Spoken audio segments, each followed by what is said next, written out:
Interfaith group, they're like, wow, you know, we never thought we'd see that. And I guess a lot of people didn't think they'd see that. But we serve one God, and we all love the same God. And I think that's what's important. This has been a unique opportunity to bring people to Israel and have the chance to share holy places of Christian faith and holy places of the Jewish faith, in addition to Yom HaShoah and Yom HaZikaron, Yom HaAtzmaut.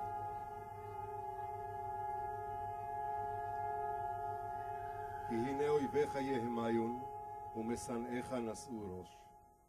על עמך יערימו סוד ויתייעצו על צפוניך. אמרו לכו ונכחידם מגוי ולא ייזכר שם ישראל עוד.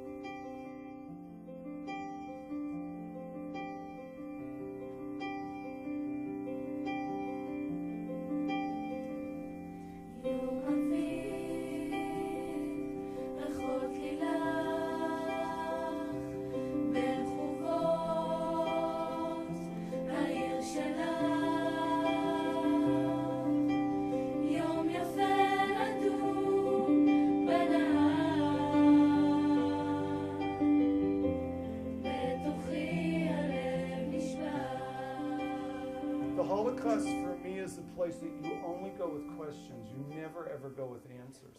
You can't dare have the arrogance to think that you even have a partial answer for it.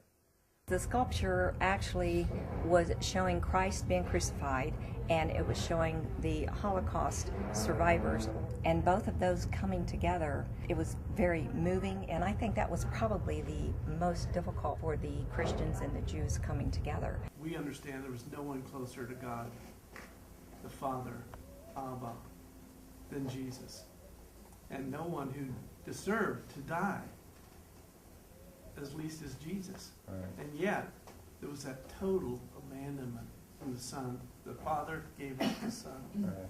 And then the total abandonment from the Jewish people, right. Or God's people. Right. Going through this experience, this is just overwhelming. I still see it as a relationship between the Shoah victims and Jesus on a pedestal.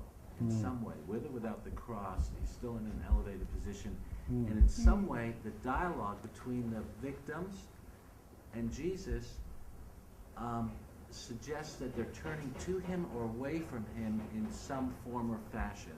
That was the most intense discussion, I believe, that we had at all. But even there was no anger that I noticed at all. It was all totally respectful from both sides. Right, just respectful differences. Yes. Just respectful differences. Sovereign land is my hand, chosen by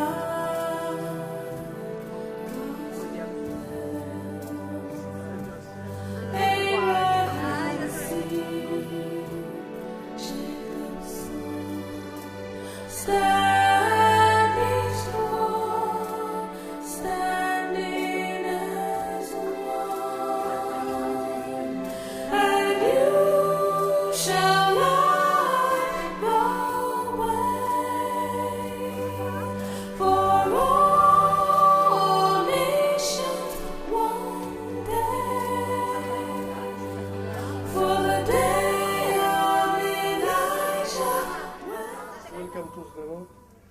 Sderot, as you know, a town that suffered 8 years, day in, day out, 8,000 rockets poured inside the town in the last 8 years. To survive in Sderot, the meaning is to be 15 seconds, not more, far away from bomb shelter. The biggest damage is the post-trauma stress that we have, and 70% from the people in the city suffer from this. If you stand in one neighborhood in Eckrol, in Columbus, and you look at the other neighborhood, this is the range, this is Gada, and this is the road. That's it. It's like 2 miles, that's it. When you arrive back to the United States, tell to the people that you meet people in the road that their wish is really to live in peace and to live in silence. To the rich and to the poor, all of us, every one of us has to find a way to try to do the right thing, no matter how powerful we are. And that is a message of what it means when we say political morality and the political morality of the Bible. It took a very special agency to meet our requirements and to help us meet our requirements in a way that was appropriate. I think this trip was extraordinary because of our itinerary, which included all those wonderful speakers. I'm in Jerusalem, and there's the city walls, the old city walls. I'm eating lunch. It's such a remarkable thing to be exposed to Christians who are sympathetic to Jews. It's time we embrace our brothers from other religions. And we are very, very proud to be able to share Israel together and walk its paths together, quite literally. I think we really love each other and are just, I think it's a relationship that's going to go on for a lot of years. When I came here, it was just something like exploded inside of me when I got off it. Woo. You can say a lot of things to people, and it's just words. But when you demonstrate your love and they see your love in action, I think that means a lot more than us just giving lip serving it. And we want the Jews, the people of Israel, to know that they are not alone, and that's important. They do have hope, and we want to be a part of that, and we want to be a family with them.